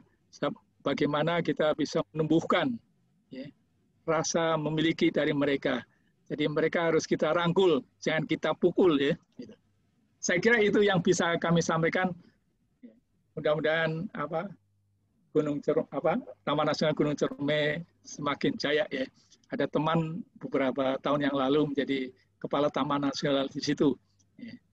Angkatan 16 Pak Patmowioso, mungkin kenal ya Pak Patmowioso, teman seangkatan kami, kepala Taman Nasional itu. Terima kasih. Masih ada? Terima kasih Pak. Ada Pak terkait dengan hutan ini Pak, dari Saudari Vivi Astuti, Prof. Nurheni, bagaimana dengan zona hutan apa saja yang bisa sebagai agroforestry selain zona pemanfaatan, dan kira-kira pertimbangan apa saja ketika memilih tanaman untuk agroforestry di hutan Pak. Dan mungkin ada pertanyaan terkait juga, apakah sudah ada payung hukumnya Pak terkait agroforestry di hutan tersebut Pak? Baik, kalau penanya ini dari Taman Nasional ya. Dan untuk program perhutanan sosial ya saat ini saya kira juga menyentuh kawasan konservasi ya. Namun dari zona pemanfaatan atau penyangga ya. Penyangga saat ini rasanya di luar kawasan ya. Jadi katalah hutan lindung ya, hutan produksi, hutan konservasi ya, itu dimungkinkan agroforestry itu diterapkan ya. Dalam program perhutanan sosial saat ini itu didorong karena program perhutanan sosial yang program melibatkan masyarakat di dalam pengelolaan hutan, agroforestry menjadi andalan teknologi ya. Andalan teknologi untuk katakanlah program perhutanan sosial itu. Ya, biasanya kawasan hutan untuk program perhutanan sosial untuk hutan produksi, tutupan hutannya katakanlah kurang dari 10% kalau tidak keliru. Dan aturan-aturannya ada, saya kira dari Peraturan Menteri Kehutanan, dan saat ini kami lupa tidak kami sampaikan ada kebijakan-kebijakan yang terkait optimalisasi ruang hutan. Jadi untuk HTI ya, itu kan hutan produksi ya, itu sudah dimungkinkan pengembangan agroforestry sampai 35 tahun ya. Jadi tidak menanam, misalkan tidak hanya menanam kayu, tapi agroforestry bisa menanam tanaman pertanian. Ya. Kemudian di hutan alam ya, yang saat ini IUPHHK hutan alam, ini baru katakanlah kebijakan model multi usaha di pengelolaan hutan. Ini baru, tapi peminat sudah sangat banyak. Walaupun baru membuat model. Jadi kita ketahui kan kawasan hutan alam yang dikelola oleh HPH katakanlah secara mudah. Kan banyak daerah-daerah yang mungkin sudah dirambah masyarakat. Ada juga daerah yang terbuka dan sebagainya. Dan agroforestry ini punya peluang besar untuk masuk ke kawasan itu. Kalau katakanlah jenis tanaman yang katakanlah tepat, biasanya kalau misalkan katakanlah yang terkait dengan kawasan konservasi, bisa katakanlah jenis-jenis yang katakanlah ada di kawasan konservasi itu, dan masyarakat sudah secara turun-temurun berinteraksi dengan kawasan konservasi itu, mengambil ya dalam mungkin skala kecil untuk kebutuhan sendiri, bukan diperdagangkan. Nah ini ditangkarkan di luar katakanlah zonasi-zonasi yang katakanlah dilarang masyarakat masuk itu. Jadi ada budidaya itu ya, di lahan-lahan ya. Jadi jenis-jenis yang memang ada di kawasan konservasi ditangkarkan sehingga suatu saat masyarakat tidak mengambil lagi dari kawasan konservasi, tetapi ada proses domestikasi ya, dari kawasan konservasi di lahan-lahan yang memang diizinkan. Ya. Dan biasanya menanam jenis-jenis tanaman itu dasar pemilihannya kadang-kadang kita perlu FGD ya dengan masyarakat ya, diskusi dalam kelompok ya, dalam grup, ya, kadang-kadang kita lemparkan kepada masyarakat. Sebenarnya masyarakat itu butuh apa sih tanaman itu? Ya, misalkan dalam kelompok ada 25 orang atau yang tinggal di sekitar hutan. Mungkin mereka akan tuliskan, ya, mereka nulis sendiri, ya, kita hanya memfasilitasi sebagai fasilitator diskusi itu. Ya. Mereka kadang-kadang tulis banyak, keinginan masyarakat mungkin sampai 60 tanaman yang akan mereka tanam. Kita dekati lagi, dari sekian banyak misalkan 60 tanaman atau pohon, sebenarnya jenis yang paling dibutuhkan itu berapa jenis? Itu nanti turun. Ya. Mungkin jadi 30. Dikejar lagi, dari 30, kira-kira tanaman yang paling prioritas dan sudah katakanlah diketahui nilai ekonomi atau apa katakanlah nilai ekologisnya itu yang mana? Nanti turun. Jadi tidak semua keinginan masyarakat itu dipenuhi. Ya, kita gali katakanlah kebutuhan. Jadi yang difokuskan kebutuhan yang apa? Prioritas apa? Nanti akan tercapai. Terus kita tanya sebenarnya di sekitar apa? Katakanlah teman-teman di dalam diskusi itu ada nggak tanaman ini? Kemudahan untuk mendapatkan bibitnya ada tidak? Kalau bisa katakanlah dipilih jenis-jenis yang memang tersedia indukannya di kawasan itu, di wilayah itu. Ini akan bisa mengurangi apa? Biaya. Ya. Kalau masyarakat ditumbuhkan, nanti swadaya, ya. Jangan katakanlah masyarakat katakanlah digelontorkan uang terus, nanti rasa memiliki kurang. Wah, ini proyek, ini proyek, ini proyek, ya. Jadi secara bertahap. Sebab tidak sedikit tokoh-tokoh pionir lingkungan itu katakanlah awalnya biaya sendiri. Mungkin pernah dengar ada saudara kita dari Sleman, ada lahan perbukitan yang gundul. Bapak itu katakanlah membibitkan benih-benih buah-buahan, bibit-bibit buah-buahan yang mereka dapat, yang Bapak itu dapatkan mungkin dari mungut, ya. Mungut dari katakanlah mungkin tempat apa orang jualan buah dan sebagainya. Bibit itu disemaikan, setelah jadi bukan ditanam di perbukitan itu, ditukarkan dengan bibit pohon beringin. Ya. Dari pohon beringin itu ditanamnya di bukit-bukit yang gundul itu. Pohon beringin tumbuh lebat, ya. Mulai itu katakanlah burung-burung berdatangan, mulai mata air apa bermunculan. Barulah Bapak itu katakanlah menanami dengan pohon buah-buahan, dengan bibit pohon buah-buahan. Bapak ini berjuang tentunya apa katakanlah tidak mudah, tidak secepat membalik tangan. Katakanlah cemoohan kalau Bapak ini gila dan sebagainya. Kita tidak usah takut, ya, teman-teman tidak usah takut. Wah, setelah pulang dari Bogor kuliah sekarang kok agak gila, ya. Masa lahan yang kurus itu ditanami, ya. Kulit tambah hitam, rambut semakin tidak rapih, ya. Tidak usah takut. Nabi pun dikatakan gila, ya. Tapi akhirnya orang akan apa? Memuji. Termasuk Bapak itu, ya, yang di Sleman itu. Saat ini dipuji-puji, pernah masuk ke media TV, ya. Jadi setelah Bapak ini berhasil menghijaukan kawasan itu, ya. Saat ini dengan beragam jenis tanaman, tidak hanya buah-buahan, ya pohon beringinnya tentunya masih ada, ya, tapi tidak sebanyak sebelumnya. Air pun di musim kemarau mengalir dengan apa jernih, indah. Ya. Jadi awalnya mungkin kalau tanam pohon buah-buahan terus mati, rugi sekali. Tapi tanam pohon beringin, ya pohon beringin kan pada umumnya yang kami ketahui, ya, di kampung halaman itu menjadi katakanlah pengikat air. Tapi silahkan mungkin diuji, ya, benarkah pohon beringin apa bisa mengikat air. Tapi pada kenyataannya yang kami lihat di lokasi perbukitan Bapak itu yang dari Sleman, air mengalir dengan jernih dan dengan volume kuantitas yang sangat baik. Jangan takut dikatakan gila, ya.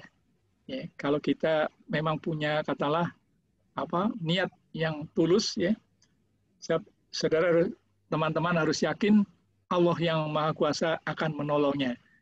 Mungkin sekali, dua kali gagal, ya, mungkin berkali-kali gagal, terus ya Allah akan sayang pada hambanya. Mungkin teman-teman pernah lihat bagaimana yang menemukan resep Kentucky, ya, itu kan beratus-ratus kali, ya, gagal, ya. Tapi akhirnya, ya, saat ini, ya, teman-teman menjadi pelanggan tetap Kentucky Fried Chicken. Ya. Itu mungkin yang bisa kami sampaikan. Ya. Silakan moderator. Baik Pak, karena waktunya sebentar lagi akan habis, mungkin ini pertanyaan terakhir ya Pak ya. Ya, dari Marpinga, untuk kegiatan pengembangan agroforestry ini di dalam kawasan hutan, apa ada tanaman yang bisa sebagai penyekat api Pak, yang berperan sebagai pionir juga dan mungkin bisa dibudidayakan seperti itu Pak, dengan jenis tanaman lokal mungkin Pak. Dan terkait pemaparan Bapak tadi terkait pinus mungkin Pak, apakah bisa digabungkan begitu Pak, karena pinus tersebut memiliki zat alelokimia seperti itu Pak. Maaf, yang pinus boleh dikerasin apa tadi? Boleh. Iya Pak, dan ini ada pertanyaan lagi Pak. Untuk menanam tanaman pohonan Pak seperti pinus karena memiliki zat alelokimia, apakah bisa dipadukan gitu Pak sebagai agroforestry? Oh ya, baik ya. Ini sebenarnya Bu Ati bisa menjawab nih, tapi saya coba mungkin nanti diluruskan sama Bu Ati ya.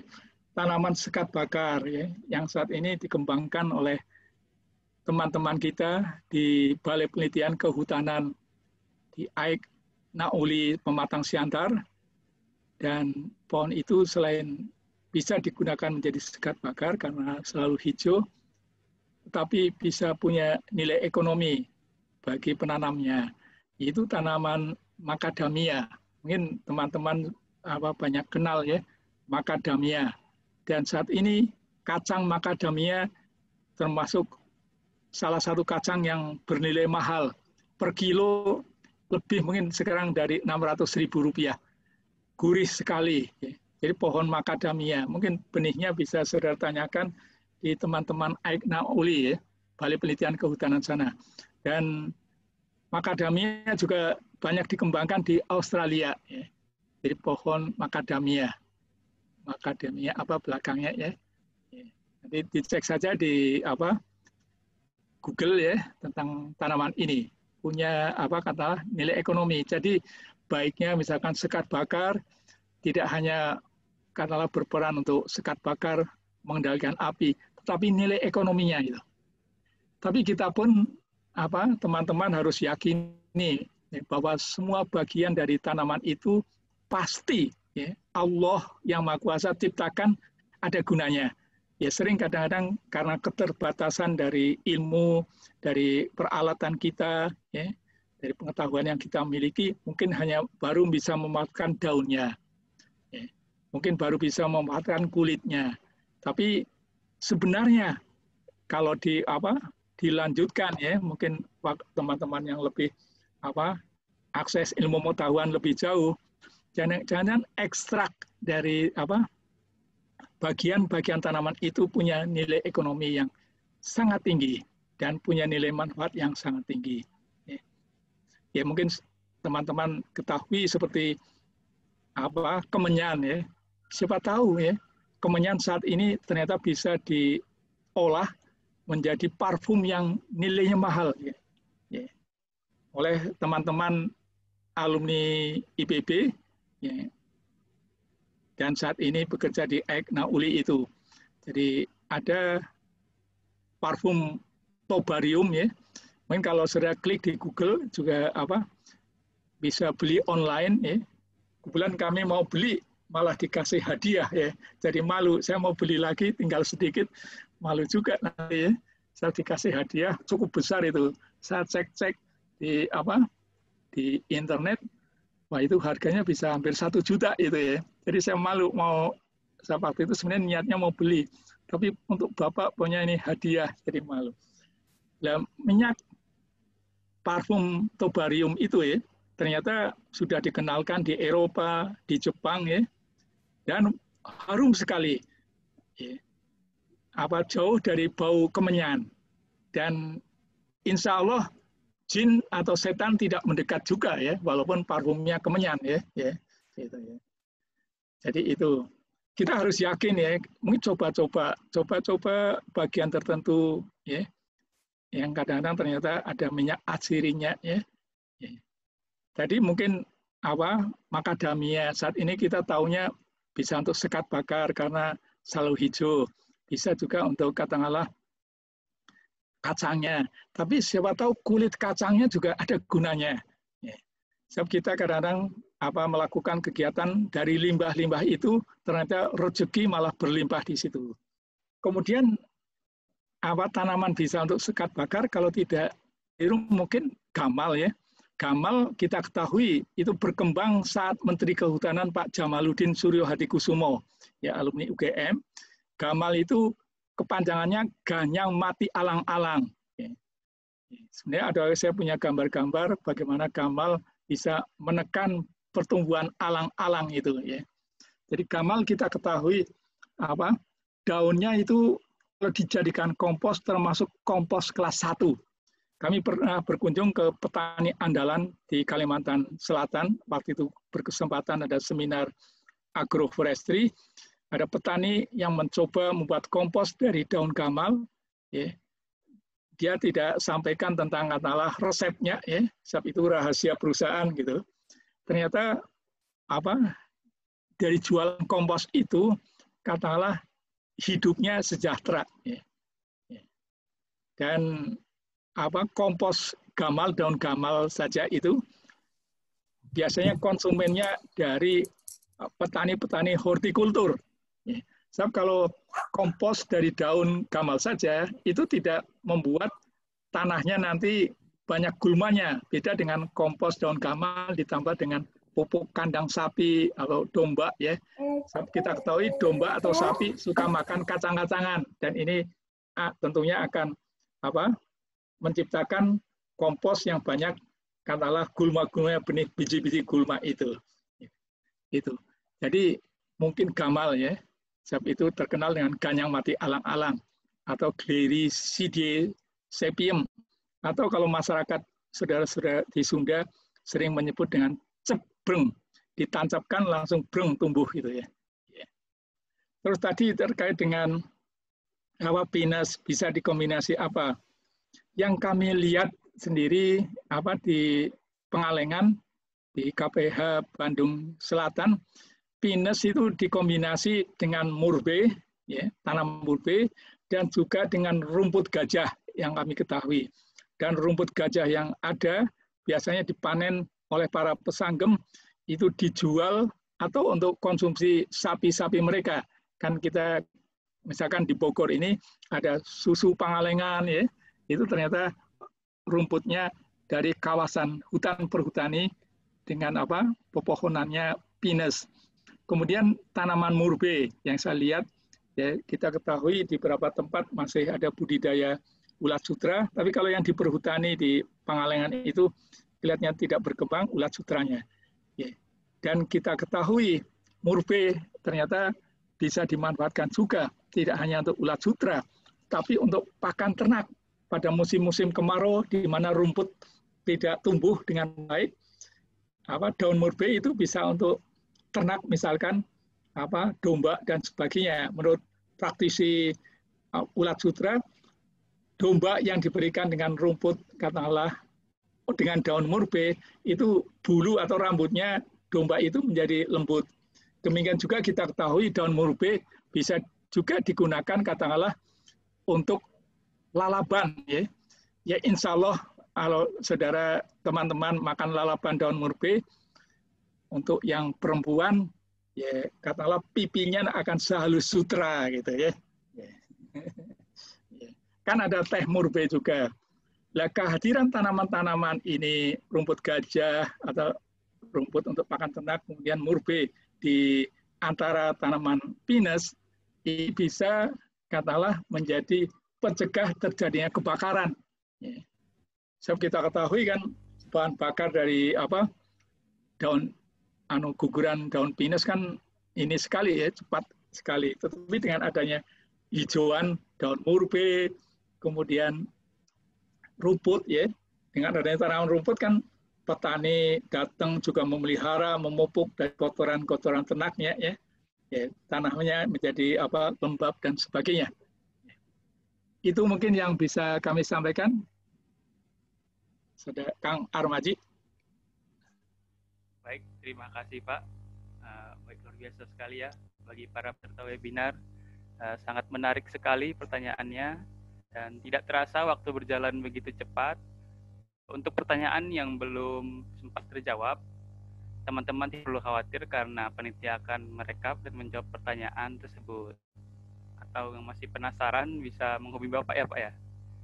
Silakan ya. Baik, sebelum saya menyimpulkan, saya ingin mendengar closing statement atau sepatah dua kata terakhir dengan inti dari materi kita ini. Mungkin dari Teh Nuriskia dulu.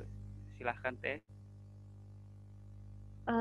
Mungkin dari saya ya, saya harap setelah mengikuti rangkaian webinar series dari eksplorasi ini, teman-teman dapat lebih aware dan lebih peduli terhadap lingkungan, khususnya hutan Indonesia, karena ternyata ekosistem hutan itu sangat rentan mengalami gangguan dan apabila telah terganggu maka akan sulit untuk merestorasinya.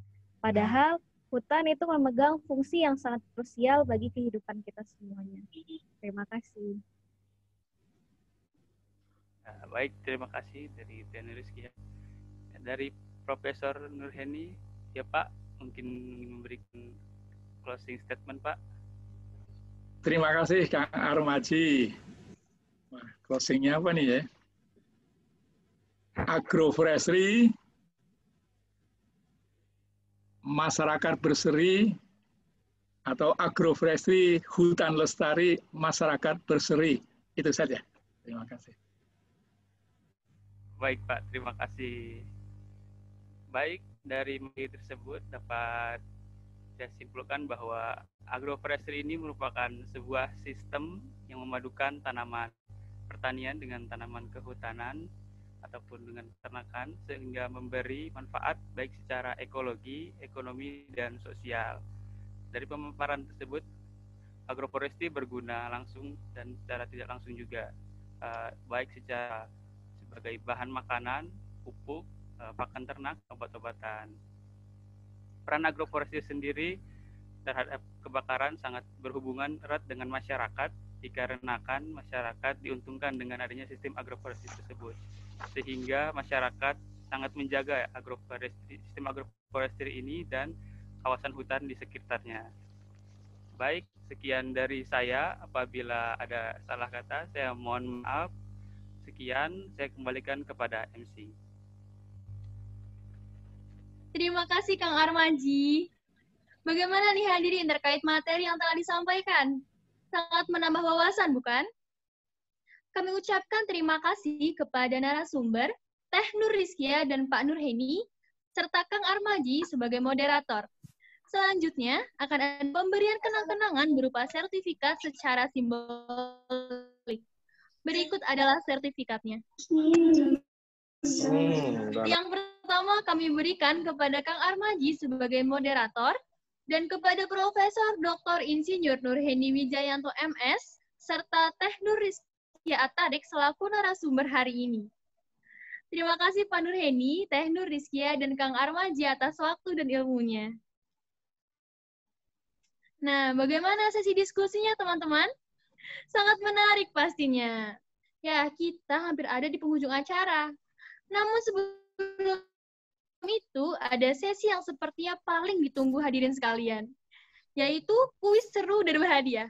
Wah, sepertinya ini memang yang paling ditunggu-tunggu dan para hadirin sudah tidak sabar nih ya. Oke, jadi simak penjelasan aturan mainnya ya. Adapun aturan main untuk kuis ini adalah seluruh peserta diperbolehkan untuk mengikuti kuis berhadiah. Saya membacakan pertanyaan, kemudian teman-teman bisa langsung mengetikkan jawabannya di kolom chat. Waktu yang diberikan adalah selama 5 hitungan, dan yang akan menjadi pemenang adalah yang tercepat dan tertepat. Nah, bagi para hadirin yang beruntung akan mendapatkan GoPay senilai 25.000 dan akan langsung dihubungi oleh panitia. Oke, ready semuanya? Pastinya dong. Oke, pertanyaan yang pertama. Apa yang dimaksud dengan gangguan hutan? 5, 4, 3, 2, 1. Oke, pertanyaan yang kedua.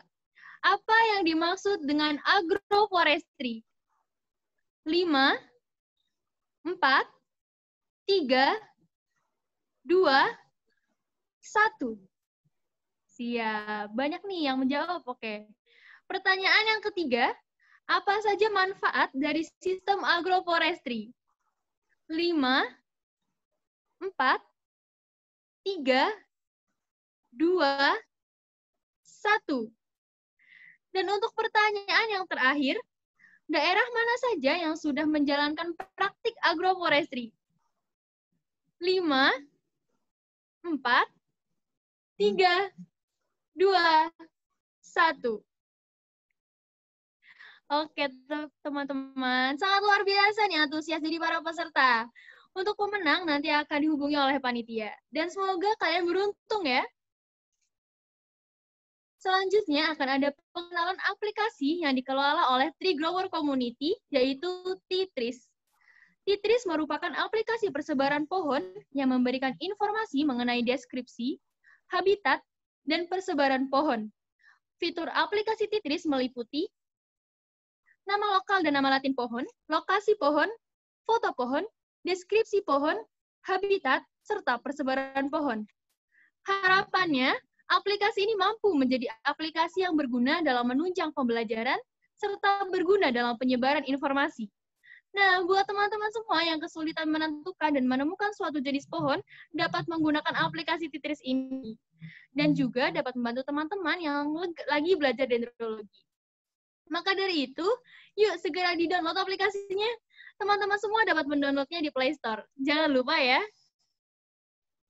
Baiklah, sayang sekali tidak terasa kita sudah berada di penghujung acara. Terima kasih kepada narasumber, moderator, dan peserta yang telah mengikuti acara dari awal hingga akhir. Semoga apa yang telah disampaikan pada hari ini bermanfaat bagi kita semua. Mohon maaf apabila ada salah perkataan selama acara berlangsung. Dan jangan lupa untuk mengikuti kelas pencerdasan teknologi selanjutnya. Saya Farah Diba Aulia selaku pembawa acara, izin undur diri dan wassalamualaikum warahmatullahi wabarakatuh. Waalaikumsalam warahmatullahi wabarakatuh.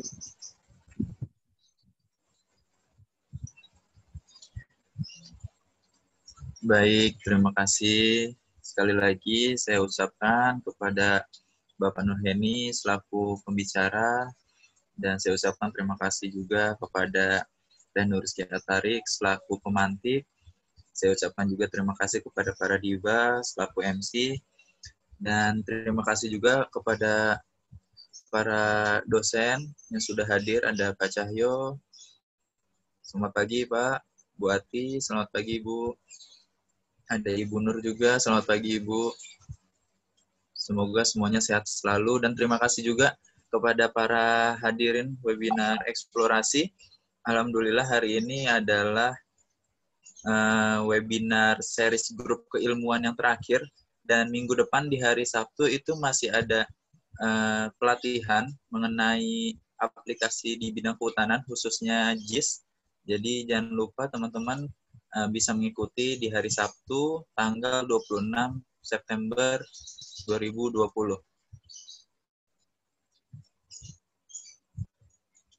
Sekali lagi saya ucapkan terima kasih kepada para hadirin, serta para tamu undangan, serta para pemateri dan dosen sekalian.